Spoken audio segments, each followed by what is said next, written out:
KS Lakshmanarao peoples ఛానల్కి స్వాగతం.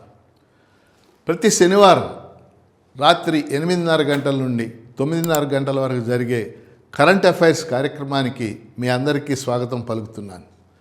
Current affairs కేవలం పోటీ పరీక్షల కోసమే కాదు, మన చుట్టూ జరుగుతున్నటువంటి కాంటెంపరీ ఇష్యూస్, సమకాలీన అంశాలు తెలుసుకున్నట్లయితే మన పిల్లల్లో కూడా జిజ్ఞాస పెరగడానికి అవకాశం ఉంది. కాబట్టి మీరు చూడటంతో పాటు మీ పిల్లల్ని కూడా ఈ కరెంట్ అఫైర్స్ కార్యక్రమాన్ని చూడటానికి ప్రోత్సహించవలసిందిగా కోరుతా ఉన్నాను. ఈ వారం రోజుల్లో జరిగినటువంటి ముఖ్యమైన సంఘటనలు, ఒక 7-8 సంఘటనలు ఈరోజు మనం చర్చించబోతూ ఉన్నాం. ఎందుకంటే కరెంట్ అఫైర్స్ అనగానే అంతర్జాతీయంగా జరిగే సంఘటనలు ఉంటాయి, జాతీయంగా జరిగే సంఘటనలు ఉంటాయి, మన స్థానికంగా జరిగేటటువంటి సంఘటనలు కూడా ఉంటాయి. అంటే మనుషులు నిరంతరంగా, ఇది డైనమిక్, మానవ జీవనం ఒక డైనమిక్. ఇందులోంచి అనేక ఆర్థిక, సామాజిక, రాజకీయ, సాంస్కృతిక, విద్యాపరమైనటువంటి అంశాలు అనేకమైన మన ముందుకి వస్తూ ఉంటాయి. కాబట్టి ఈ వారంలో జరిగినటువంటి ఒక 7-8 అంశాలు మీ దృష్టికి తీసుకొస్తాను. వాటి మీద అవగాహన పెంచుకోవడానికి మన అందరం కూడా కృషి చేద్దామని చెప్పేసి తెలియచేస్తున్నాను. మొదటి అంశం, ఈ వారంలో జరిగినటువంటి ఒక ముఖ్యమైనటువంటి అంశం నాటో సమావేశాలు. నాటో, NATO, నాటో సమావేశాలు.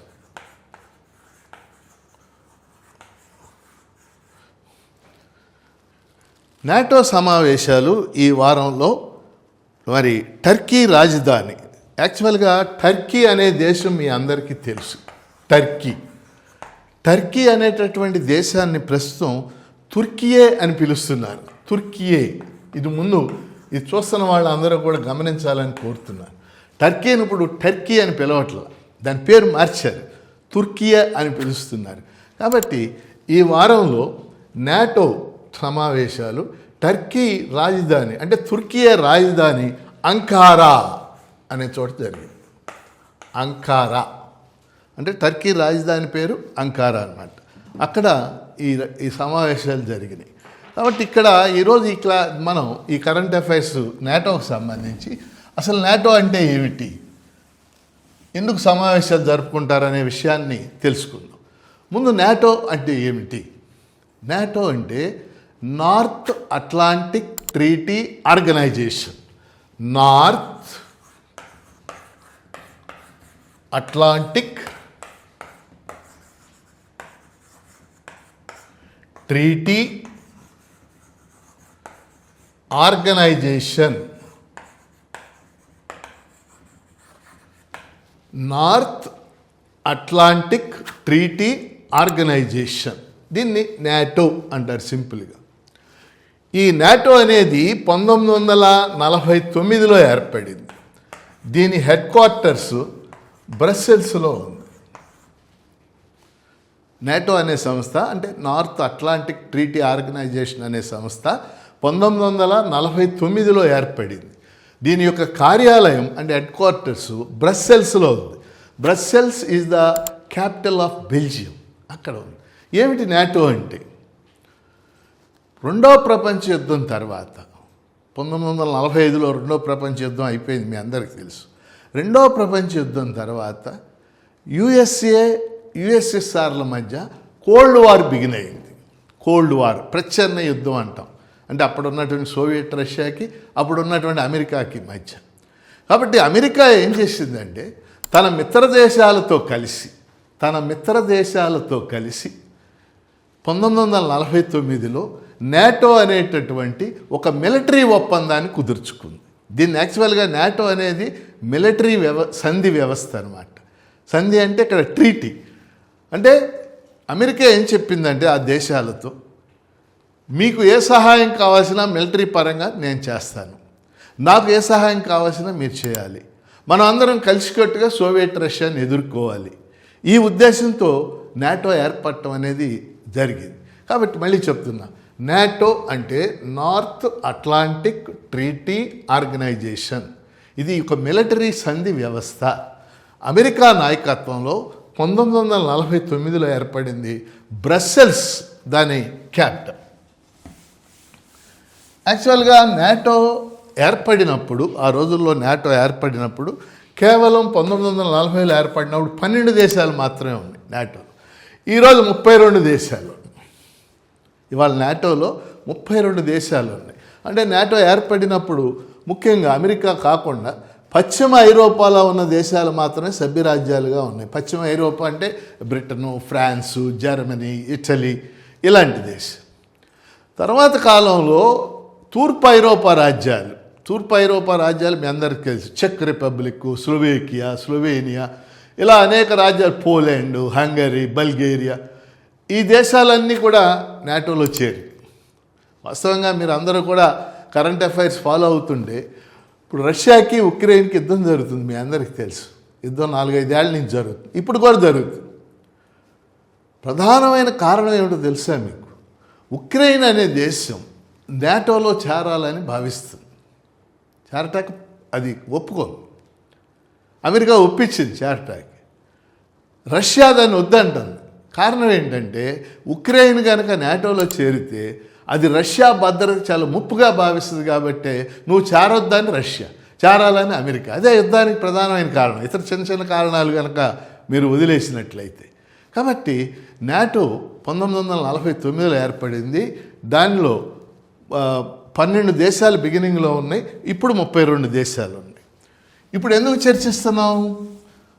ఈ వారంలో నాటో సమావేశాలు టర్కీ రాజధాని అంకారాలో జరిగింది.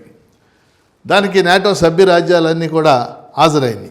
ముఖ్యంగా తుర్కియేవ్ అంటే టర్కీ అధ్యక్షుడు ఎర్డిగన్, ఆయన పేరు ఎర్డిగన్.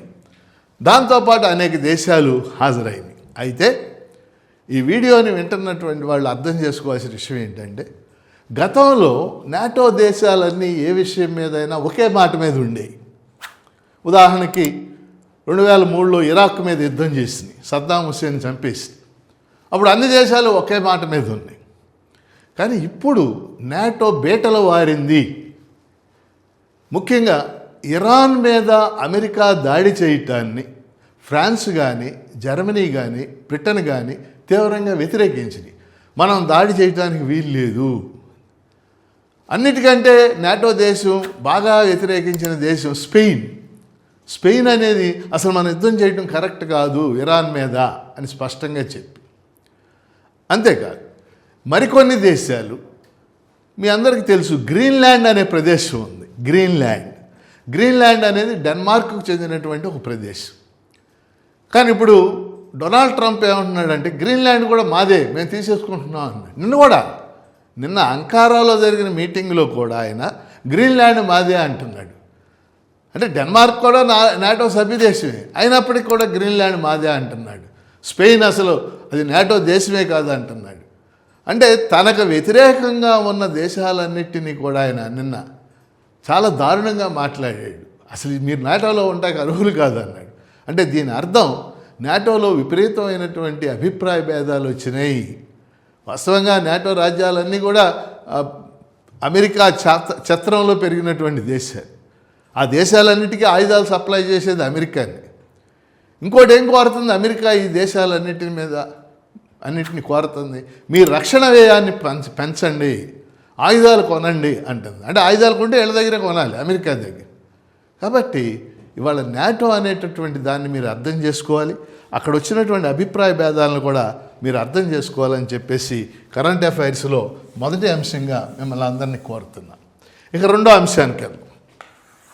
రెండో అంశం కరెంట్ అఫైర్స్లో ఈ వారం జరిగింది ఇరాన్పై తిరిగి దాడులు.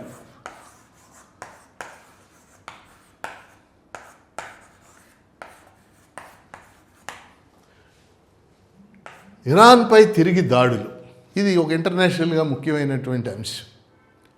మనందరికీ తెలుసు ఫిబ్రవరి 28న అమెరికా, ఇజ్రాయెల్ రెండూ కూడా ఇరాన్ మీద దాడులు చేసింది. దాదాపు ఫిబ్రవరి 28 జరిగితే మార్చి, ఏప్రిల్, మే 3 నెలలు, దాదాపు 4 నెలలు ఈ దాడులు కొనసాగినాయి. ఇరాన్ కూడా ఆ దాడులను వీరోచితంగా ప్రతిఘటించింది. హార్మోజ్ జలసంధిని మూసేసింది.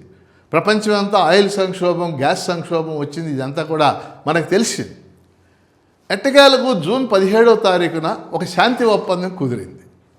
ఆ శాంతి ఒప్పందంలో హార్మోజ్ జలసంధిని తిరిగి ఇవ్వాలి, ఇరాన్ను ఆయిల్ అమ్మటం మీద ఉన్న ఆంక్షలన్నీ కూడా తీసేయాలి, ఇరాన్ పునర్నిర్మాణానికి సహాయం చేయాలి, అలాగే ఇరాన్ను తన యొక్క అణు కార్యక్రమాలు నిలిపివేయాలి. ఇలాంటి అంశాలన్నీ కూడా ఆ ఒప్పందంలో పెట్టారు, శాంతి ఒప్పందం. సో ప్రపంచం అంతా కూడా ఊపిరి పీల్చుకుంది, అరే మంచి పని జరిగింది మనకి. ఎందుకంటే ప్రపంచం మొత్తం దాని ప్రభావం ఉంది, మన అందరికీ తెలుసు. ఇరాన్ మీద దాడి చేసినటువంటి ప్రభావం ప్రపంచం మీద. కానీ నిన్న సడన్గా డొనాల్డ్ ట్రంప్ అంకారాలో ఉండగా, అంటే నాటో సమావేశానికి అంకారా వెళ్ళాడు ఆయన, తుర్కియో. అక్కడి నుంచి సడన్గా సమావేశం బయటికి రాగానే ఆయన ఇరాన్ మీద తిరిగి దాడులు ప్రారంభిస్తున్నాం అన్నాడు. ఆశ్చర్యపోయారు అక్కడున్న విలేకరులు కానీ, లేకపోతే అక్కడున్న ఇతర దేశాధినేతలు అందరూ కూడా ఆశ్చర్యపోయారు. అంతమే కాకుండా నిన్న ఇవాళ కూడా ఇరాన్ మీద 90 లక్ష్యాల మీద దాడి చేస్తున్నామని చెప్పేసి ఆయన స్పష్టంగా ప్రకటించడం అనేది జరిగింది. ఏమిటి ఆ 90 లక్ష్యాల్లో చాలా కీలకమైనవి ఉన్నాయి. బుషెహర్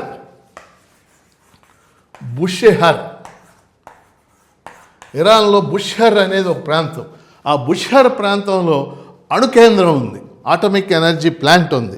దాని మీద మేము దాడులు చేస్తున్నామని చెప్పేసి, అణు విద్యుత్ కేంద్రం మీద దాడులు చేస్తున్నామని చెప్పేసి ఆయన ప్రకటించాడు. అలాగే చాబహార్, ఇది మన ఇండియాకు కూడా నష్టం కలిగించేటటువంటి అంశం. చాబహార్ అనేటటువంటిది అది ఒక పెద్ద నౌకా కేంద్రం. అది అంటే వాడలు ఉండేటటువంటి కేంద్రం. ఒక పెద్ద వాడరేవు అనమాట. ఆ వాడరేవు మీద కూడా దాడులు చేస్తున్నారు. ఎందుకంటే చాబహార్ వాడరేవుతో ఇండియా కూడా అనుబంధం ఉంది. ఇండియా వ్యాపారం కూడా పెద్ద ఎత్తున చాబహార్ వాడరేవు ద్వారా జరుగుతూ ఉంటాయి. ఈ చాబహార్ మీద మేము దాడులు చేస్తున్నామని ప్రకటించాడు, దాడులు చేశారు. అట్లాగే బుషెహర్ మీద దాడులు చేశారు. ఇంకా 60-70 లక్ష్యాల మీద దాడులు చేశారు. దీనికి ప్రతిగా ఇరాన్ ఏం చేసిందంటే Bahrain,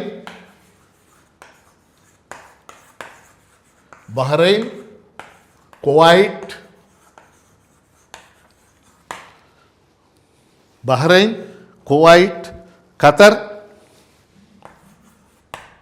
Qatar, Jordan, Bahrain, Kuwait, Qatar, Jordan, ఈ దేశాలన్నిటి చుట్టూ అమెరికా సైనిక స్థావరాలు ఉన్నాయి. మన అందరికి కూడా తెలుసు. గల్ఫ్లో కొన్ని వందల అమెరికా సైనిక స్థావరాలు ఉన్నాయి. అందుకని నిన్న ఇరాన్ ఏం చేసిందంటే, ఇరాన్ మీద అమెరికా చేసిన దాడులకు ప్రతిగా ఇరాన్ తన డ్రోన్లు అట్లాగే తన క్షిపణుల్ని ఈ బహ్రెయిన్, కువైట్, ఖతరు, జోర్డాను ఈ ప్రాంతాల్లో ఉన్నటువంటి వాటి మీద అది ప్రయోగించడం అనేది జరిగింది. కాబట్టి మొత్తం మీద ఇప్పుడు ఏంటి, అక్కడ పెద్ద ఎత్తున మళ్ళీ యుద్ధ వాతావరణం ఏర్పడి మళ్ళీ ఏం జరుగుద్దా అని ప్రపంచం అంతా కూడా ఎదురు చూస్తున్నటువంటి పరిస్థితి. ఎందుకు జరిగింది ఇట్లా అంటే మనం అర్థం చేసుకోవాల్సింది ఏంటంటే, ఒకటి హార్మోజ్ జలసంధి అది ఎంత ప్రధానమైందో మన అందరికీ తెలిసింది. ప్రపంచంలో 20% ఆయిల్ రవాణా హార్మోజ్ జలసంధి ద్వారానే జరుగుద్దనేది మనకు తెలుసు. ఈ హార్మోజ్ జలసంధి మీద పూర్తిగా ఇరాన్ ఆధిపత్యాన్ని, అది ఇరాన్ అధీనంలో ఉంది. ఇరాన్ అధీనంలో ఉండటాన్ని అమెరికా అంగీకరించలేకపోతుంది. అందుకని ఇప్పుడు అమెరికా ఏం చేసిందంటే లేటెస్ట్గా హార్మోజ్ జలసంధికి ప్రత్యామ్నాయంగా హార్మోజ్ జలసంధి దగ్గరలోనే ఒమన్ తీరంలో, ఒమన్ అనేటటువంటి దేశం ఉంది, ఆ ఒమన్ తీరంలో నూతన నౌకా మార్గం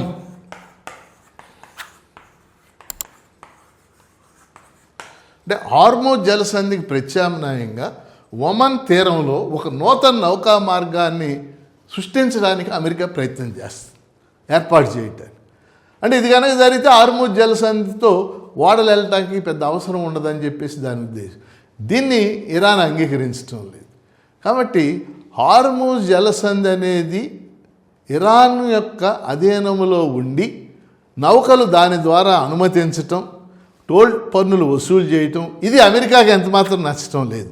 ఇది ఒక ప్రధానమైనటువంటి కారణంగా మనం గుర్తించాలి. రెండో ముఖ్యమైనటువంటి అంశం, ఫిబ్రవరి 28వ తారీఖున అమెరికా తొలి దాడులు చేసినప్పుడు ఇరాన్ మీద అయతుల్లా ఖొమైనీ ఆధ్యాత్మిక గురువు మరణించాడు, మీకు అందరికి గుర్తుండి ఉంటుంది. ఆయన అంత్యక్రియలు 4 రోజుల నుంచి జరుగుతుంది. ఆ 4 రోజుల నుంచి జరుగుతున్నటువంటి అంత్యక్రియలకి లక్షలాది మంది ప్రజలు హాజరయ్యే వాళ్ళు డొనాల్డ్ ట్రంప్కి వ్యతిరేకంగా వాళ్ళు అనేక నినాదాలు ఇచ్చారు. ట్రంప్ అంతా చూస్తామని చెప్పేసి. ఇది ట్రంప్కి ఎంతమాత్రం నచ్చలేదు. ట్రంప్ ఏమన్నాడు, అవసరమైతే ఇప్పుడు అంత్యక్రియలకు హాజరైన ముఖ్య నాయకులందరినీ చంపేస్తాం అంటే చాలా అతను యారగెంట్గా అహంభావి వ్యాఖ్యానాలు. ఒక పక్క అక్కడ అయతుల్లా ఖొమైనీ యొక్క డెడ్ బాడీకి అంత్యక్రియలు జరుగుతుంది. లక్షలాది మంది ప్రజలు హాజరయ్యారు. అక్కడ వాళ్ళ ఆవేదనలో ఏదో మాట్లాడతారు. కానీ ఇతను అదే విధమైనటువంటి పద్ధతులు వాళ్ళందరిని అవసరమైతే చంపేస్తాం, ఆ నాయకులందరినీ అనేది చేయటం కూడా తీవ్రమైనటువంటి ఒత్తిడికి దారితీసింది. ఇది 2వ అంశం. 3వ అంశం ఇజ్రాయిల్. ఇందులో ఒక కీలక పాత్రధారి యుద్ధంలో ఇజ్రాయిల్ మీ అందరికీ తెలుసు. ఇజ్రాయిల్కి యుద్ధం ఆగడం ఇష్టం లేదు. ఇజ్రాయిల్ ఉద్దేశం ఏంటంటే ఆ ప్రాంతంలో ఇరాన్ని అంతం చూసి ఆ ప్రాంతంలో గ్రేటర్ ఇజ్రాయిల్ని సృష్టించాలి. కాబట్టి దక్షిణ లెబనాన్ అంతా కూడా తన అధీనంలోకి రావాలి. వాస్తవంగా శాంతి ఒప్పందం కుదిరినప్పటికీ దక్షిణ లెబనాన్ మీద దాడులు చేస్తూనే ఉంది ఇజ్రాయిల్. కాబట్టి ఈ కారణాలన్నీ కలిసి మళ్ళీ యుద్ధం రావడానికి కారణమైనవి. కాబట్టి ఈ కారణాలని మన అందరం కూడా అర్థం చేసుకోవాలి. ఈ యుద్ధం ఆగిపోవాలి. ఎందుకంటే యుద్ధం కనుక మళ్ళీ ఫ్లేర్ అప్ అయ్యి పెద్ద ఎత్తున జరిగినట్లు, ఎందుకంటే ఇంటర్నేషనల్ మార్కెట్లో ఇప్పటికే ఏం జరిగిందో మీరు అందరూ కూడా ఫాలో అయ్యి ఉంటారు. నిన్న యుద్ధం మళ్ళీ ప్రారంభం కాగానే సెన్సెక్ ఒకసారి డౌన్ఫాల్ అయ్యి 9 లక్షల కోట్లు ఆవిరైపోయింది. సెన్సెక్స్ అంటే మనందరూ స్టాక్ ఎక్స్చేంజీల్లో సెన్సెక్ అంటాం కదా. 9 లక్షల కోట్లు నష్టపోయారు మదుపరులు అందరూ కూడా. అలాగే ముడి చమురు ధర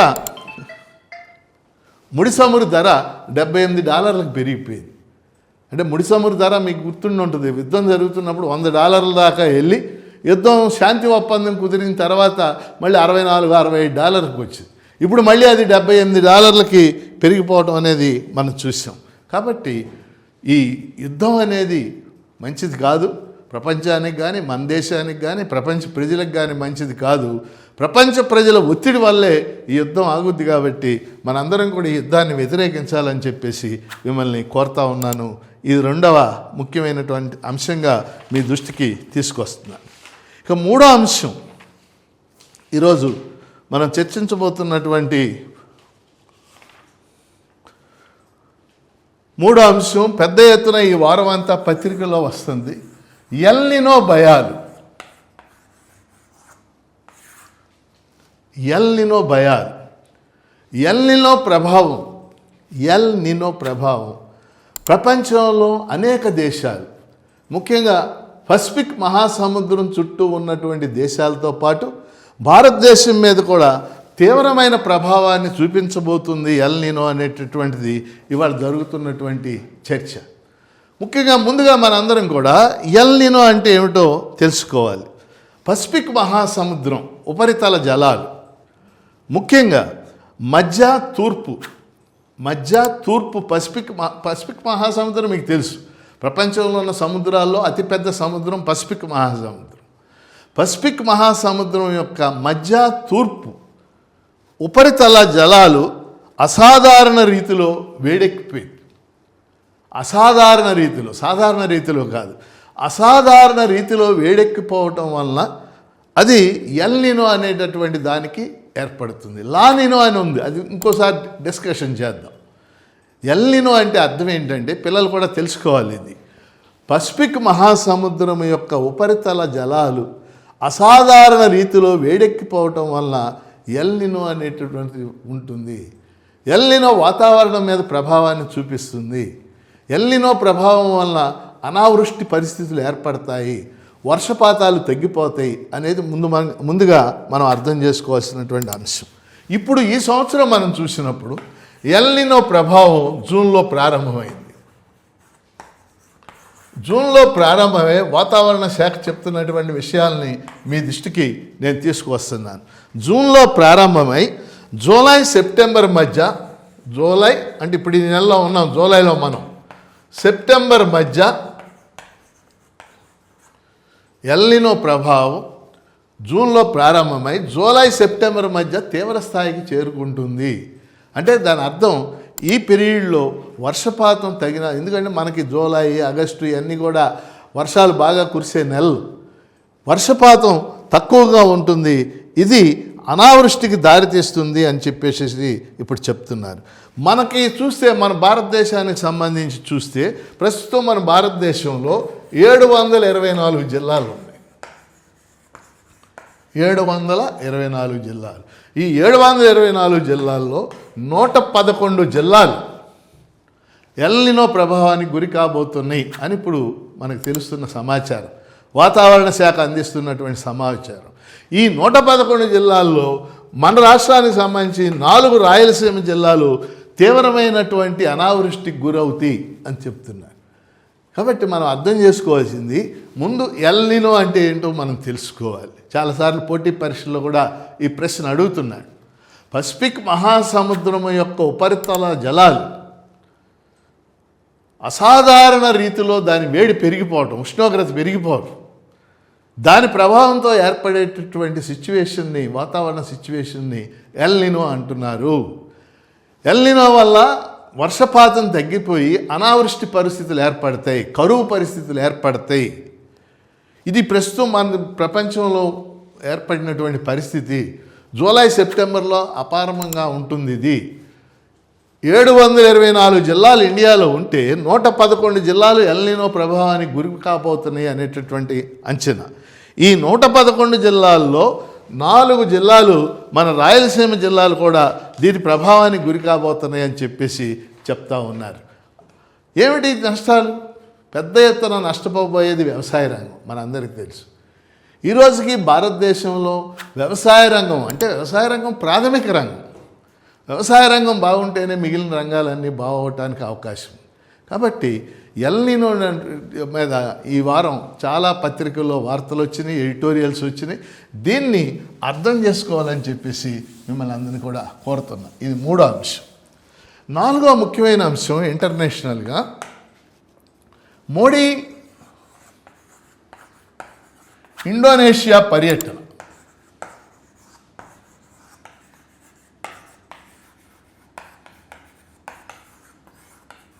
ప్రస్తుతం నరేంద్ర మోడీ ఆస్ట్రేలియాలో ఉన్నాడు.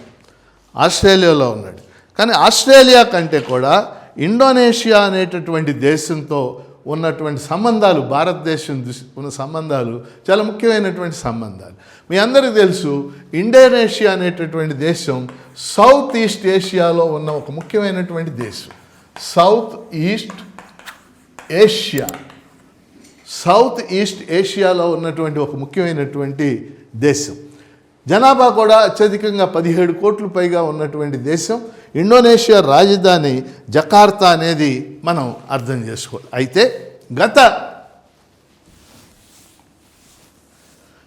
70-80 ఏళ్ళుగా ఇండోనేషియాకి భారతదేశానికి అనేకమైనటువంటి సత్సంబంధాలు ఉన్నాయి.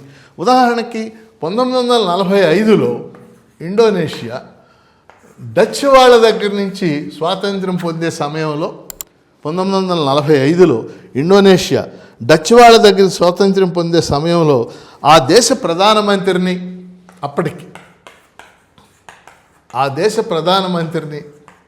ఆ దేశ ఉపాధ్యక్షుడిని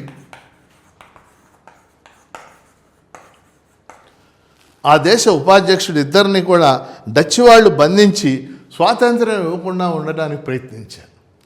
ఆ సమయంలో నెహ్రూ గారి సలహా మేరకు బిజు పట్నాయక్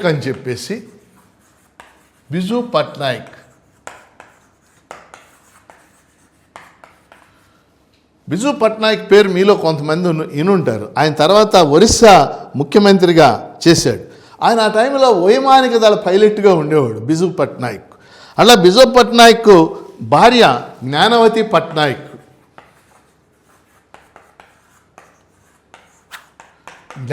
పట్నాయక్ వీళ్ళిద్దరూ కూడా నెహ్రూ గారి సలహా మేరకు ఒక డకోటా విమానంలో ఇండోనేషియా వెళ్ళి దాడి చేసి వాళ్ళని రక్షించి ఆ దేశ స్వాతంత్ర్యంలో ఒక కీలక పాత్ర పోషించారు.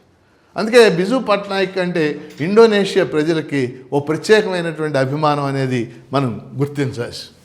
ఆ తర్వాత ఇండోనేషియా స్వాతంత్రం పొందిన తర్వాత 1955లో, ఇది చాలా ముఖ్యమైన పాయింట్, ఇది 1955లో కొత్తగా స్వాతంత్రం పొందినటువంటి దేశాలన్నీ కలిసి ఇండోనేషియాలో బాండుంగ్ అనేటటువంటి ఒక నగరం ఉంది.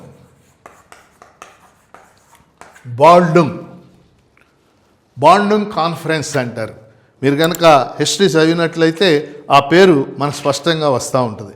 బాండుంగ్ అనేటటువంటి నగరంలో ఈ కొత్తగా స్వాతంత్ర్యం పొందిన దేశాలంటే మీ అందరికీ తెలుసు. 1945 రెండవ ప్రపంచ యుద్ధం తర్వాత స్వాతంత్ర్యం పొందిన దేశం. అంటే 1945 దాకా అన్ని వలసలుగా ఉన్నాయి అన్నమాట. 45 రెండవ ప్రపంచ యుద్ధం అయిపోయాక అనేక దేశాలు 46, 47, 48, 49 స్వాతంత్ర్యం పొందింది. అలాంటి దేశాలని కొత్తగా స్వాతంత్ర్యం పొందిన దేశాలు అంటారు. ఆ దేశాలన్నీ 1955లో బాండుంగ్ ఇండోనేషియాలో ఉన్న ఒక నగరం అన్నమాట. ఆ నగరంలో సమావేశాన్ని పెట్టుకుని అక్కడ అలీనోద్యమాన్ని ప్రారంభించారు. మనం అలీనోద్యమం అని చెప్పేసి మనం అందరం వింటాం, మీకు అందరూ గుర్తుండు. మొత్తం ఈ కార్యక్రమానికి మొత్తం కూడా కీలక పాత్ర పోషించినటువంటి వాళ్ళు సుకర్నో అప్పటి ఇండోనేషియా అధ్యక్షుడు. సుకర్నో అనే ఆయన చాలా గొప్పవాడు. ఆ రోజుల్లో ఇండియాలో జవహర్లాల్ నెహ్రూ, అట్లాగే యుగోస్లావియాలో మార్షల్ టిటో, ఘనా అనే దేశంలో ఎన్క్రుమా, ఇండోనేషియాలో సుకర్నో, వీళ్ళంతా కూడా స్వాతంత్ర్యం కోసం పోరాడినటువంటి నేతలు అన్నమాట. ఆ రోజున ఇండోనేషియాలో సుకర్నో ఉండేవాడు. ఆయన ఆధ్వర్యంలో బాండుంగ్ కాన్ఫరెన్స్ అని జరిగి అక్కడ అలీనోద్యమం ప్రారంభమైంది. అలీనోద్యమం గురించి బహుశా మీరు అందరూ కూడా వినుంటారని చెప్పేసి అనుకుంటున్నాను. కాబట్టి ఇండోనేషియా స్వాతంత్ర్యం పొందటంలో ఇండియా సహాయం అందించింది, నెహ్రూ గారు వీళ్ళంతా. అలాగే స్వాతంత్ర్యం పొందిన తర్వాత సుకర్నో నాయకత్వంలో ఆ దేశం ఇండియాతో సత్సంబంధాలు కలిగి. ఇక్కడ విషయాన్ని చెప్తాను మీకు.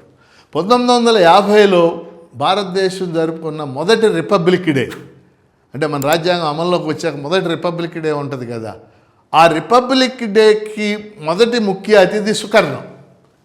రిపబ్లిక్ డేకి ముఖ్య అతిథులను పిలుస్తారు కదా, దానికి ముఖ్య అతిథి సుకర్నో అనమాట. తర్వాత సుకర్నో చనిపోయాక సుకర్నో కూతురు కూడా ప్రెసిడెంట్గా చేసిన తర్వాత ఎప్పుడో, ఆవిడ పేరు మేఘావతి. సో అలాంటి దేశంలో నిన్న మోడీ పర్యటన చేసి ఇండోనేషియా అధ్యక్షుడు, ప్రస్తుత అధ్యక్షుడి పేరు సుబియాంతో అని చెప్పేసి ఇండోనేషియా అధ్యక్షుడు, ఆయనతో అనేక రకాలైనటువంటి చర్చలు చేయటం అనేది జరిగింది. ఇక్కడ ఒక విశేషం చెప్తాను. మామూలుగా నరేంద్ర మోడీ గారికి నెహ్రూ గారి పేరు తలుచుకోవటం కానీ లేదా నెహ్రూ గారి పేరు చెప్పడం కానీ ఎంత మాత్రం ఇష్టం ఉండదు, నాకు తెలిసిన రాజకీయ చరిత్రలు. కానీ నిన్న ఆయన ఇండోనేషియాలో మాట్లాడేటప్పుడు తప్పనిసరిగా నెహ్రూ గారిని తలుచుకోవాల్సి వచ్చింది. కారణం ఏంటి? అలీనోద్యమ ప్రారంభకులుగా సుకర్నో ఒక్కడి పేరు చెప్తే కుదరదు కదా, నెహ్రూ పేరు చెప్పి తీరాలి. బాండుంగ్ సమావేశం జరగటానికి కూడా ఆయన నెహ్రూ కీలక పాత్ర పోషించటం, ఇదంతా కూడా చెప్పడం అనేది జరిగింది. కాబట్టి ఈ విషయాల్ని మీ దృష్టికి తెస్తా ఉన్నాను. ఇది 4వ అంశం.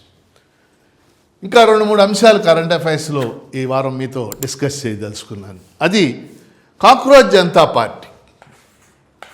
ఇంతకు ముందు దాంట్లో కూడా దీని గురించి మీకు చెప్పాను నేను.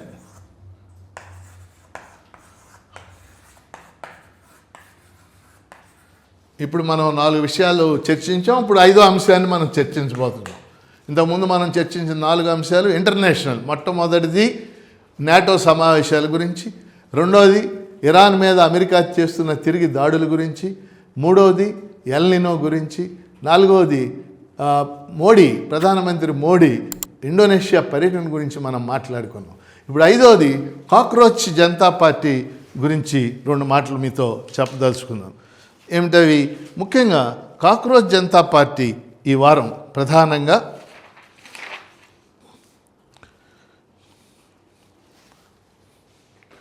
జూలై 20న అంటే రేపు 20వ తారీఖు జూలై 20 నుంచి పార్లమెంట్ సమావేశాలు ప్రారంభం కాబోతా ఉంది. ఆ జూలై 20న ప్రారంభమయ్యే పార్లమెంట్ సమావేశాలు తొలి రోజే కాక్రోచ్ జనతా పార్టీ సిజేపీ చలో పార్లమెంట్ పిలిపించింది. అంటే పార్లమెంటుకి వెళ్ళాలి మనం అని పిలిపించింది. ఎందుకు ఆ పిలిపి ఇవ్వడానికి కారణం ఏమిటి? మనందరూ తెలుసు, కాక్రోచ్ జనతా పార్టీ వ్యవస్థాపకుడు అభిజిత్ దీప్కే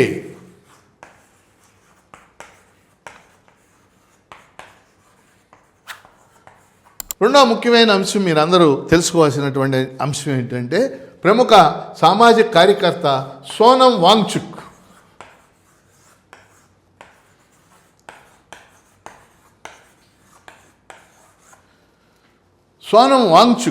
ఢిల్లీలో జంతర్ మంతర్ దగ్గర కాక్రోచ్ జనతా పార్టీ తరఫున గత 8 రోజులుగా ఆయన నిరహార దీక్ష చేస్తున్నాడు.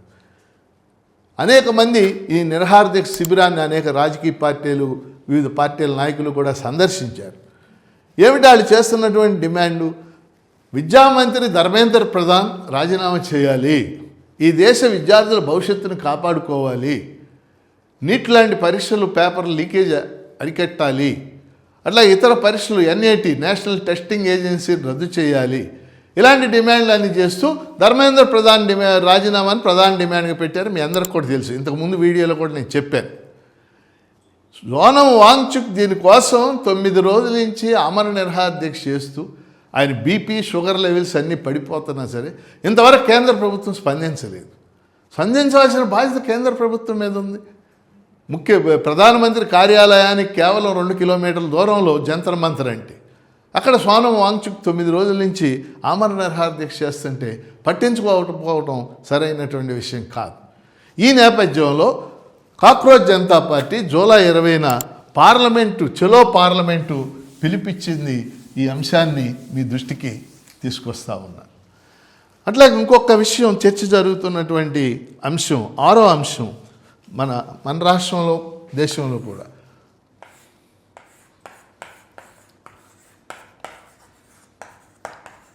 ఉపా చట్టం. బహుశా గత 4-5 రోజులుగా 5-6 రోజులుగా మన రాష్ట్రంలో సోషల్ మీడియాలో ఎక్కువ మంది పెట్టినటువంటి అంశం. నేను రావణ గురించి కాదు నేను మాట్లాడబోతుంది. ఉపా చట్టం కింద అరెస్ట్ చేయటం కరెక్ట్ కాదు, అందులో నా సందేహం లేదు నా అభిప్రాయంలో. కానీ ఉపా చట్టం లాంటి చట్టాలు ఎందుకు చేస్తూ ఉన్నారు? ఉపా చట్టం చివరిది కాదు, మొదటిది కాదు. ఇక్కడ మనం అర్థం చేసుకోవాల్సింది ఏంటంటే మనందరం కూడా ముఖ్యంగా మనం భారత రాజ్యాంగం పౌరుడికి కొన్ని హక్కులు ఇచ్చింది, కొన్ని ప్రాథమిక హక్కులు ఇచ్చింది. మనం అమెరికాలో రాజ్యాంగంలో బిల్ ఆఫ్ రైట్స్ అని చెప్పేసి ఉంటాయి. ఆ బిల్ ఆఫ్ రైట్స్ నుంచి తీసుకొచ్చి పౌరుడికి కొన్ని ప్రాథమిక హక్కుల్ని మనకి ఇవ్వటం అనేది జరిగింది, మనందరికీ కూడా తెలుసు. ఈ ప్రాథమిక హక్కుల్లో భావ ప్రకటన స్వేచ్ఛ ఉంటుంది, అలాగే జీవించే హక్కు స్వేచ్ఛ ఉంటుంది, అలాగే అరెస్టుకు వ్యతిరేకంగా స్వేచ్ఛ ఉంటుంది. ఇలాగ అనేక రకాలైనటువంటి స్వేచ్ఛలు పౌరుడికి ఉన్నాయి. అంటే ఒక వ్యక్తిని అరెస్ట్ చేస్తే 24 గంటల్లో న్యాయస్థానంలో హాజరుపరచాలి, వాడు ఎటువంటి తప్పైనా చేయొచ్చు. ఇది ఒక స్వేచ్ఛ, పౌరుడికి ఇచ్చినటువంటి స్వేచ్ఛ. కానీ ఇలాంటి స్వేచ్ఛలను అరికడుతూ రాజ్యాంగం అమల్లోకి వచ్చాక అనేక చట్టాలు చేయబడ్డాయి. ఉదాహరణకి 1951లోనే పీడీ చట్టం అని చేసి, PD act, preventive detention act, అంటే ముందే అరెస్ట్ చేయొచ్చు. ఈ చట్టాల కింద అరెస్ట్ చేశారనుకోండి, వాళ్ళు ఇంకా మళ్ళీ తీసుకురావాల్సిన అవసరం లేదు, 24 గంటలు హాజరుపరచాల్సిన అవసరం లేదు. 1967లో ఇప్పుడు మనం మాట్లాడుతున్నటువంటి ఉపా చట్టం అని చేసి, ఉపా చట్టం. 1971లో మీసా అనే చట్టం చేశారు, మీసా. 1971లో మీసా అనే చట్టం. తర్వాత 1980s వచ్చిన తర్వాత పోటా అని ఒక యాక్ట్ చేశారు, పోటా. ఆ తర్వాత టాడా అని ఒక యాక్ట్ చేశారు. చూడండి యాక్ట్స్ అన్ని. PD act, UAPA, UAPA. UAPA అంటే ఏంటంటే అన్లాఫుల్ అంటే చట్ట వ్యతిరేక యాక్టివిటీస్ ప్రివెన్షన్ యాక్ట్, చట్ట వ్యతిరేక కార్యకలాపాల నిరోధక చట్టం 1967లో చేశారు. ఇప్పుడు ఆ చట్టం ఇప్పుడు అమల్లో. నిన్న రావణ్ వీళ్ళని అరెస్ట్ చేసింది కూడా ఆ రావణ్ణే కాదు, ఇప్పుడు ఉమర్ ఖలీద్ అని ఢిల్లీ జైల్లో ఉన్నాడు 6 ఏళ్ల నుంచి. ఆయనకి బెయిలు లేదు, విచారణ లేదు. వరవర్రావు పేర్లు ఇవన్నీ మీరు వినుంటారు. వాళ్ళంతా కూడా ఈ చట్టం కింద అరెస్ట్ చేయబడ్డారు. వాస్తవంగా ఈ క్షణాన దేశవ్యాప్తంగా 10-15 వేల మంది ఉపా చట్టం కింద అరెస్ట్ చేయబడి జైల్లో ఉన్నారు. ఇందులో అనేక మంది నిరపరాధులు అనేటటువంటిది ఎక్కువ మందికి తెలిసినటువంటి అంశం. కాబట్టి ఉపా చట్టం మేసా అని 1971లో ఎమర్జెన్సీ కింద, ఎమర్జెన్సీ టైంలో ఇందిరాగాంధీ చాలామంది అరెస్ట్ చేసింది. అది మేసా చట్టం కిందే, maintenance of internal security act. ఇది రద్దు చేశారు. తర్వాత ఈ టెర్రరిజం పెరిగాక పోటా అనే ఒక చట్టం చేశారు, ప్రివెన్షన్ ఆఫ్ టెర్రరిస్ట్ యాక్ట్. ఇది కూడా రద్దు చేశారు. ఆ కాలంలోనే చేసిన ఇంకో చట్టం Tada, TADA, terrorist activities disruptive act. ఇది కూడా రద్దు చేశారు. ఇక ఉన్నాయల్లా ఈ 2 చట్టాలు ఉన్నాయి. ఇప్పుడు ఉపా చట్టం దేశవ్యాప్తంగా చర్చ జరుగుతుంది. ఇది అవసరమా? వాస్తవంగా ఈ చట్టం కింద అరెస్ట్ చేయబడుతున్న వాళ్ళందరూ కూడా ప్రజానాయకులు లేదా ప్రజల హక్కుల కోసం పోరాటం చేస్తున్న వాళ్ళు తప్పితే నిజంగా చట్ట వ్యతిరేక కార్యకలాపాలు చేస్తున్న వాళ్ళంతా బయట కులాసాగా తిరగడం అనేది మనకు కనపడతా ఉంది. అందుకని దేశవ్యాప్తంగా కూడా ఈ చట్టం మీద పెద్ద చర్చ జరుగుతూ ఉంది. వాస్తవంగా నాకున్నటువంటి అభిప్రాయం కూడా ఏంటంటే ఉపా లాంటి చట్టాలు, UAPA ఉపా లాంటి చట్టాలు రాజ్యాంగ హక్కులకు వ్యతిరేకం, ప్రాథమిక హక్కులకు వ్యతిరేకం, ప్రజల యొక్క హక్కుల్ని హరించడంలో అవి కీలక పాత్ర పోషిస్తూ ఉంటాయి. అంటే వాళ్ళు ఏదో మాట్లాడారు, ఏదో విమర్శ చేస్తే మీరు విమర్శ చేయండి, అది ముఖ్యమైనటువంటి అంశం. అందుకని ఉపా చట్టాన్ని రద్దు చేయాల్సినటువంటి అవసరం ఉందనేది నాకున్నటువంటి అభిప్రాయం కూడా. అట్లాగే ఇంకో ముఖ్యమైనటువంటి అంశం సర్. అంటే సర్ గురించి కూడా ఇంతకుముందు మనం మాట్లాడుకున్నాం. 7వ అంశం మీ దృష్టికి తెస్తున్నాను. సర్ గురించి కూడా ఇంతకుముందు మాట్లాడుకున్నాం మనం. కానీ ఇప్పుడు నేను చెప్పదలుచుకుంది ఏంటంటే మన రాష్ట్రానికి సంబంధించి ఇప్పుడు దాదాపు 10-12 రాష్ట్రాల్లో స్పెషల్ ఇంటెన్సివ్ రివిజన్ జరుగుతుంది. అంటే ఓటర్ల జాబితాల ప్రత్యేక సమగ్ర సవరణ జరుగుతుంది. వాస్తవంగా అంత అవసరం లేదు, కానీ ఎలక్షన్ కమిషన్ జరుపుతుంది. ఇప్పుడు మన రాష్ట్రంలో ఏం చేశారు? మన రాష్ట్రంలో 4,16,00,000 మంది ఓటర్లు ఉన్నారు. 4,16,00,000 మంది ఓటర్లు. వీళ్ళకి ఎన్యూమరేషన్ ఫారాలు ఇవ్వాలి, అంటే ఓటర్లుగా నమోదు కావటానికి 98% ఇచ్చారు. 98% ఇచ్చారు. కానీ ఇప్పుడు జూలై 14 చివరి తేదీ, జూలై 14, ఇవాళ జూలై 9, ఈరోజు తారీఖు జూలై 9. ఇవాళ జూలై 9 అయితే ఇంకా 5 రోజులు మాత్రమే ఉంది మనకు సమయం. మధ్యలో ఒక ఆదివారం ఉంది, ఒక సెకండ్ సాటర్డే ఉంది. BLOలు వాళ్ళు వస్తారా లేదో కూడా డౌట్.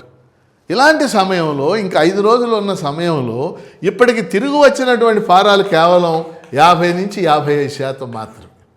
50 to 50. కొన్ని జిల్లాల్లో 50% తిరిగి వచ్చినాయి, కొన్ని జిల్లాల్లో 55% తిరిగి వచ్చినాయి. ఇలాంటి పరిస్థితుల్లో ఓటర్లు అందరూ నమోదు కావాలంటే ఏం చేయాలి? గడువు పెంచాలి. అందుకని మేము మొన్న ఎలక్షన్ కమిషనర్ వివేక్ యాదవ్ గారు, ఆంధ్రప్రదేశ్ ఎలక్షన్ కమిషనర్ ప్రస్తుతం, ఆయన కలిసి 1 నెల రోజుల పాటు ఈ గడువు పెంచాలని చెప్పేసి కోరటం జరిగింది. ఎందుకంటే అందరూ ముందు ఓటర్లుగా రిజిస్టర్ అయితేనే కదా వాళ్ళు ప్రజాస్వామ్యంలో ఓటు హక్కును వినియోగించుకునే అవకాశం ఉంది. లిస్టులో ఓటు లేకుండా ఎవరు మాత్రం ఏం చేయగలుగుతారు? ఇప్పుడు అంత హరి ఏముంది? ఇప్పట్లో ఆంధ్రప్రదేశ్లో ఎలక్షన్లు కూడా లేవు. 1 నెల రోజులు పెంచినప్పటికీ ఏమీ కాదు. అందుకని మనందరం కూడా ఎలక్షన్ కమిషన్ని మన రాష్ట్రానికి సంబంధించి 1 నెల రోజులు సమయం పెంచాలని చెప్పేసి కోరుతా ఉన్నాం. ఇక చివరి అంశం ఈరోజు కరెంట్ అఫైర్స్లో క్రీడలకు సంబంధించి ఒక 3-4 అంశాలు మీ దృష్టికి తీసుకువస్తాను. స్పోర్ట్స్ ఈ వారంలో ముఖ్యమైనటువంటి ఈవెంట్స్ ఒక 4-5 జరుగుతూ ఉన్నాయి. మొట్టమొదటి అంశం ఏంటంటే పీపా కప్. ప్రపంచంలో అత్యంత ఎక్కువ మంది చూసేది, అత్యంత ఎక్కువ దేశాలు పాల్గొనేది FIFA cup, federation of international football association. ఆ పీపా కప్ పోటీలు ప్రారంభమైన మీ అందరికీ తెలుసు. జూలై 19న అవి చివరి దశకి ముగింపుకు రాబోతూ ఉంది. FIFA cup federation of international football association. ఈ ఫిఫా కప్లో 48 దేశాలు పాల్గొని పోటీలు జరిగి ఇప్పటికీ 8 దేశాలు ఇప్పుడు సీన్లో మిగిలినాయి, రంగంలో మిగిలినాయి. అంటే అవన్నీ కూడా క్వార్టర్ ఫైనల్స్ అంటాం. క్వార్టర్ ఫైనల్స్కి చేరుకున్నాయి. ఈ క్వార్టర్ ఫైనల్స్ ఒకటి ఫ్రాన్స్ వర్సెస్ మొరాకో జరగబోతూ ఉంది. 2 స్పెయిన్ వర్సెస్ బెల్జియం. అది ఈరోజు జరగబోతూ ఉంది ఆ పోటీ. Spain versus Belgium. 3వది ఇంగ్లాండ్ వర్సెస్ నార్వే. 4వది అర్జెంటీనా వర్సెస్ స్విట్జర్లాండ్. 8 దేశాల పేర్లు నేను చదివాను. ఈ 8 దేశాలకి క్వార్టర్ ఫైనల్ జరిగి ఇందులో 4 దేశాలు సెమీఫైనల్స్కి వస్తాయి. సెమీఫైనల్స్ నుంచి 2 దేశాలు ఫైనల్స్కి వస్తాయి. ఇది జూలై 19 నాటికి జరుగుతాయి. అయితే ఈసారి ఫిఫా కప్లో మరి ముఖ్యమైనటువంటి దేశాలు కొన్ని, ఉదాహరణకు బ్రెజిల్ క్రికెట్ అంటే, ఫుట్బాల్ అంటే ఆ దేశానికి ప్రాణం. ఫుట్బాల్ అనేది ఆ దేశంలో ఆరాధ్యపరమైన ఆట అన్నమాట. బ్రెజిల్ మధ్యలోనే ఓడిపోయి నిష్క్రమించింది. గొప్ప ఆటగాడు నెయ్మార్ అని చెప్పేసి ఆయన బ్రెజిల్లో ఉన్న గొప్ప ఆటగాడు. ఇంకో ముఖ్యమైనటువంటి దేశం పోర్చుగల్లో చాలా ముఖ్యమైన ఆటగాడు, ప్రపంచ ప్రసిద్ధి చెందినటువంటి ఆటగాడు క్రిస్టియానో రొనాల్డో. ఆ దేశం కూడా మధ్యలోనే ఓడిపోయి నిష్క్రమించింది. అయితే అర్జెంటీనా గొప్ప ఆటగాడు ఇంకా ఉన్నాడు, మెస్సీ, అది ఇంకా ఉంది. కాబట్టి 8 దేశాల మధ్య జూలై 19 నాటికి క్వార్టర్స్ ఫైనల్స్, సెమీఫైనల్స్, ఫైనల్స్ జరిగి అవి ఏ దేశాలు వస్తాయి అనేది మనం చూడాల్సినటువంటి విషయం అది. ఇక రెండో విషయం, మనకి ఈ వారంలో జరిగిన ఒక ముఖ్యమైనటువంటి సంఘటన. మనం ప్రపంచ కప్ క్రికెట్ అంటే మన అందరికీ ఆసక్తి. కానీ పురుషుల క్రికెట్ని మనం ఇన్నాళ్ళు అంగీకరిస్తూ ఉన్నాం. కానీ మహిళల క్రికెట్కి సంబంధించి ఈ వారంలో జరిగిన 2 విషయాలు మీకు చెప్తాను. ఒకటి, మహిళల 2020 కప్ ప్రపంచ కప్ పోటీలు ఇంగ్లాండ్లో జరిగినాయి. లార్డ్స్ మైదానంలో జరిగినటువంటి ఫైనల్స్ పోటీలు. అంటే ఇండియా మధ్యలోనే ఓడిపోయింది. లార్డ్స్ అంటే తెలుసు కదా మీకు, మక్కా ఆఫ్ క్రికెటర్ ఎవడైనా సరే లార్డ్స్ మైదానంలో ఆడాలని కోరుకుంటూ ఉంటాడు. ప్రపంచ కప్ T20 మహిళల క్రికెట్ పోటీ ఫైనల్స్ ఆస్ట్రేలియాకి ఇంగ్లాండ్కి జరిగి ఆ పోటీలో ఆస్ట్రేలియా గెలుపొంది ఆస్ట్రేలియా విజేతగా నిలిచింది, ఇంగ్లాండు ఓటమి చెందింది. అట్లా ఇంకొక లార్డ్స్లోనే ఇవాళ ప్రారంభం కాబోతుంది తొలిసారి మహిళల క్రికెట్ టెస్ట్ లార్డ్స్ గ్రౌండ్లో జరగబోతుంది. మహిళల క్రికెట్ టెస్ట్ అంటే మన టెస్ట్ మ్యాచ్ అంటాం కదా, అది లార్డ్స్లో జరగబోతూ ఉంది. ఆ పోటీ ఇంగ్లాండ్కి ఇండియాకి మధ్య ఈరోజు ప్రారంభం కాబోతూ ఉంది. ఇది కూడా మీ దృష్టిలో ఉండాలని కోరుతున్నాను. అలాగే ప్రస్తుతం ఈ వారం జరుగుతుంది ఇంకోటి ఏంటంటే వింబుల్డన్ ఫైనల్స్కి వచ్చేసారు. వింబుల్డన్ అంటే మీకు తెలుసు, టెన్నిస్కి సంబంధించి. ఇంతకుముందు కూడా నేను ఫస్ట్ వీడియోలో చెప్పాను. ఫస్ట్లో మనకి టెన్నిస్లో 4 గ్రాండ్ స్లామ్ టైటిల్స్ ఉంటాయి. 4 గ్రాండ్ స్లామ్ టైటిల్స్. ప్రతి జనవరిలో కూడా మనందరికీ తెలుసు ఆస్ట్రేలియన్ ఓపెన్ జరుగుతుంది. ప్రతి మేలో ఫ్రెంచ్ ఓపెన్ జరుగుతుంది. ప్రతి జూన్లో వింబుల్డన్ అంటే లండన్లో పోటీలు జరుగుతాయి. ఆ తర్వాత సెప్టెంబర్లో US ఓపెన్ జరుగుతుంది. ఇప్పుడు వింబుల్డన్ జరుగుతున్నాయి. వింబుల్డన్లో ప్రస్తుతం ఫైనల్స్కి వచ్చేసారు. ఈరోజు లేడీస్ ఫైనల్స్ జరగబోతుంది. లేడీస్ ఫైనల్స్ కరోలినా ముకోవా ఆమె ఫైనల్స్కి చేరుకుంది. ఆవిడ చెక్ రిపబ్లిక్కి చెందినటువంటి క్రీడాకారిణి, చెక్ రిపబ్లిక్. అలాగే లిండా నెస్కోవా,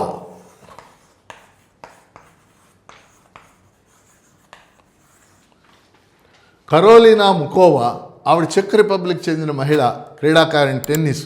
లిండా నెస్కోవా, ఈవిడ కూడా చెక్ రిపబ్లిక్కి. అంటే ఇద్దరు చెక్ రిపబ్లిక్ చెందినటువంటి మహిళలకి వింబుల్డన్ స్త్రీల ఫైనల్స్ జరగబోతుంది. అది ఈరోజు జరుగుతుంది, శనివారం. ఇందులో ఎవరో ఒకళ్ళు విజేతలు అవుతారు. అలాగే పురుషులది రాబోయే 1-2 రోజుల్లో జరగబోతూ ఉంది. కాబట్టి ఈ వారం జరిగినటువంటి ముఖ్యమైన క్రీడా అంశాల్లో అతి ముఖ్యమైనది ఫిఫా కప్పు ఇప్పుడు క్వార్టర్ ఫైనల్స్లో ప్రవేశించింది. మీరందరూ కూడా పోటీ పరీక్షలు ప్రిపేర్ అయ్యేవాళ్ళు ఫిఫా కప్కు సంబంధించిన విశేషాలను రాసుకుంటూ ఉండాలి. ఏ క్వార్టర్ ఫైనల్ చేరినాయి, ఏ సెమీఫైనల్స్ చేరినాయి, ఏవి ఫైనల్స్కి చేరినాయి, ఫైనల్స్ పోటీ ఏ స్టేడియంలో జరిగింది, దానికి ముఖ్య అతిథులుగా ఎవరు హాజరయ్యారు, ఇవన్నీ కూడా. అలాగే గోల్డెన్ బూట్ అని చెప్పేసి ఉంటుంది ఒక ప్రైజ్, గోల్డెన్ బూట్ అంటే ఎక్కువ గోల్స్ చేసిన వాళ్ళు. అది ఎవరికి లభించింది, ఇవన్నీ కూడా మీరు తెలుసుకోవాలి. కాబట్టి వీటికి సంబంధించి చాలా ముఖ్యమైనటువంటి స్పోర్ట్స్కి సంబంధించినటువంటి అంశాలు. కాబట్టి ఈ అంశాలన్నీ కూడా మీ దృష్టికి తెస్తూ ఈ శనివారం జరిగినటువంటి అంటే ఇక్కడ కరెంట్ అఫైర్స్ అంటే జాతీయ అంతర్జాతీయ ప్రభావాన్ని చూపించే అంశాలు, ప్రజల జీవితాలను ప్రభావితం చేసే అంశాలను మాత్రమే మనం తీసుకోగలం. ప్రతిరోజు మన ఆంధ్రప్రదేశ్లో, మన ఊరిలో, మన జిల్లాలో చాలా జరుగుతూ ఉండవచ్చు. వాటిల్లో ఏ ప్రభావితం చేస్తాయనే అంశాలను మనం కరెంట్ అఫైర్స్గా తీసుకుంటాం. కాబట్టి ఈ 7-8 అంశాలను కూడా మీ దృష్టికి తెస్తున్నాను. చివరిగా మనం మరోసారి ఈరోజు చర్చించినటువంటి అంశాలు, ఒకటి నాటో సమావేశాలు అంకారాలో జరిగినాయి. అంకారా తుర్కియేవ్ రాజధాని. తుర్కియేవ్ అనేది టర్కీని ఇప్పుడు తుర్కియేవ్ అంటున్నారు. ఆ నాటో గురించి వివరాలు మీకు చెప్పాను. 2, ఇరాన్పై మళ్ళీ ఎందుకు అమెరికా దాడి చేస్తుంది, ఆ వివరాలు మీకు చెప్పాను. 3, ఎల్ నినో ప్రభావం గురించి చెప్పాను. 4, ఇండోనేషియా పర్యటన భారత ప్రధానమంత్రి, దాని బ్యాక్గ్రౌండ్ కొంత మీకు చెప్పాను. 5, కాక్రోచ్ జనతా పార్టీ గురించి చెప్పాను. 6, ఉపా చట్టం గురించి చెప్పాను. 7, సర్ ఆంధ్రప్రదేశ్లో జరిపి 8 క్రీడలు. ఈ 8 అంశాలను కూడా ఈ వారం మీ దృష్టికి తెస్తూ కరెంట్ అఫైర్స్ క్లాసును మీరు రెగ్యులర్గా ఫాలో కండి, ప్రతి శనివారం ఫాలో కండి, వీటిని ప్రోత్సహించండి. చివరిగా కేఎస్ లక్ష్మణరావు పీపుల్స్ ఛానల్ ఈ కరెంట్ అఫైర్స్ క్లాసులు రెగ్యులర్గా ప్రతి శనివారం వినండి, ప్రోత్సహించండి, ఆదరించండి. దీని ఛానల్ని సబ్స్క్రైబ్ చేయండి అని చెప్పేసి అందరినీ కోరుతూ మీ అందరి దగ్గర సెలవు తీసుకుంటున్న కేఎస్ లక్ష్మణరావు.